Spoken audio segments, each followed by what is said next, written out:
Hi guys, welcome to another hill climb video with me, fellow hill hunter. In this video we'll be visiting Kingston Lisle in Oxfordshire to climb Blowingstone Hill. Here comes a history lesson. The Blowingstone itself is actually situated at the bottom of the hill about 100 yards from the start on the left hand side. History says that on the 8th of January 871 an Anglo-Saxon army led by King Ethelred and his younger brother, the future King Alfred the Great, was about to face the Viking army, a formidable enemy intent at establishing Danish rule over the whole of England. Having conquered every single kingdom in England, just one more separated the Vikings from total domination: the Kingdom of Wessex. Known as the Great Heathen Army, the Viking army had been camped at Reading. Marching west into the North Wessex Downs, they were to meet the Wessex army close to the prehistoric ridgeway just outside the village of Compton. To summon his troops into battle, that morning Alfred blew into an ancient perforated sarsen stone which delivered a loud booming sound across the downs. This stone was to be known as the Blowingstone and marked the beginning of the Battle of Ashdown, from which Alfred emerged victorious. Now, on to comms. The King of the Mountain is David Ryan, who has held the title for 5 years with a time of 2 minutes 8 seconds with an average speed of 13.4 miles an hour, and the Queen of the Mountain is Lucy Harris, who has held the title for 7 months with a time of 3 minutes 26, averaging 8.3 miles an hour. Great times, both deserve kudos. Blowingstone Hill is 0.48 miles long with 251 feet of elevation, average gradient of 9% and a maximum of 27, but I'm not sure 100% of that. Before we head to Blowingstone, please smash a like on the video and hit that subscribe button, and don't forget to hit the bell so you know when my videos are coming out. Also, follow me on Instagram at velo_hill_hunter. Now, let's make our way to the bottom of the Blowingstone Hill.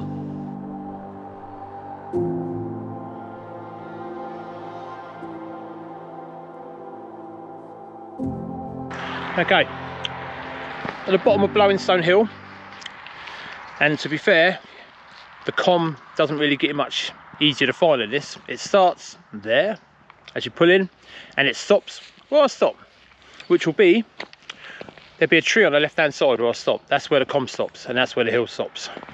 So let's get to it, shall we?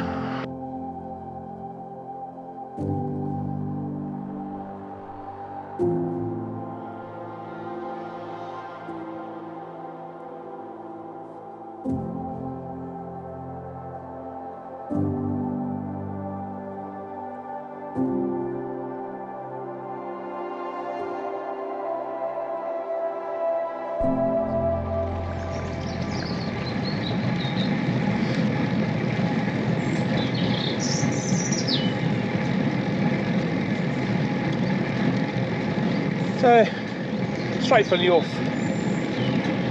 it's pretty much gone into mid-single figure gradient, and you can see in front of me it's going to kick up quite quickly and quite steeply.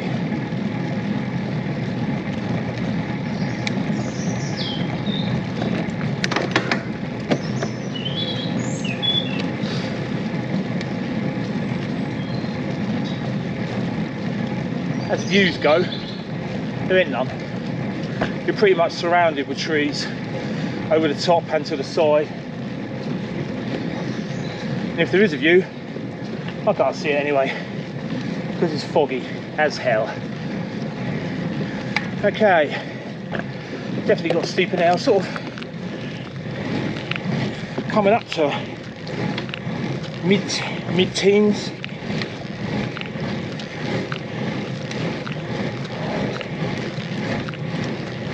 The road surface is good, no potholes, no gravel.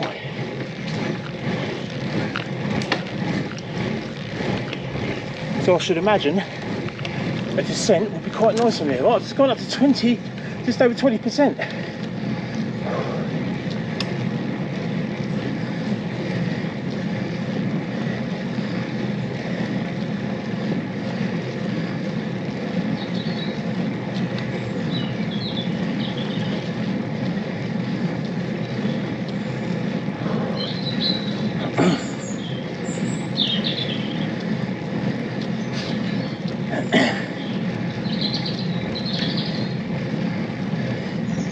I've got to say this is decently consistent with the gradient.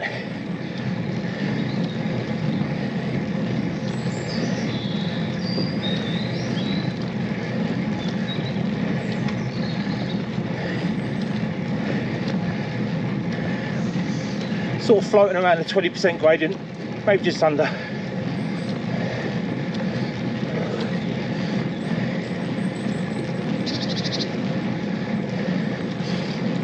Ah, scenery. Still can't see nothing, fog everywhere.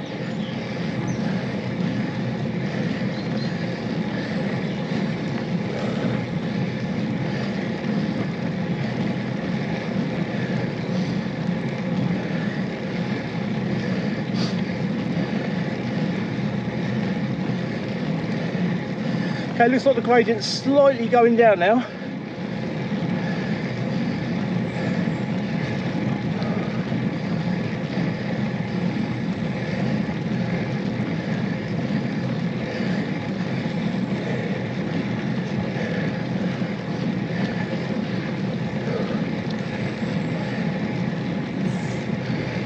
I should imagine this would be quite a nice hill to descend. Looked on the other side of the road, don't really seem to be any issues with the surface on that side either. It's a good road.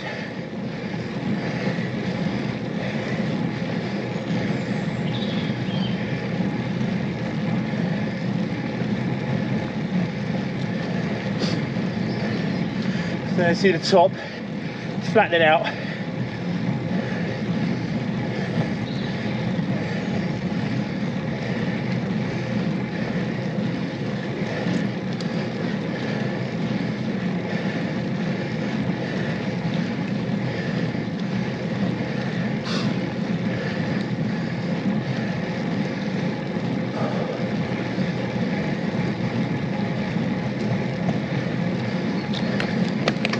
Okay,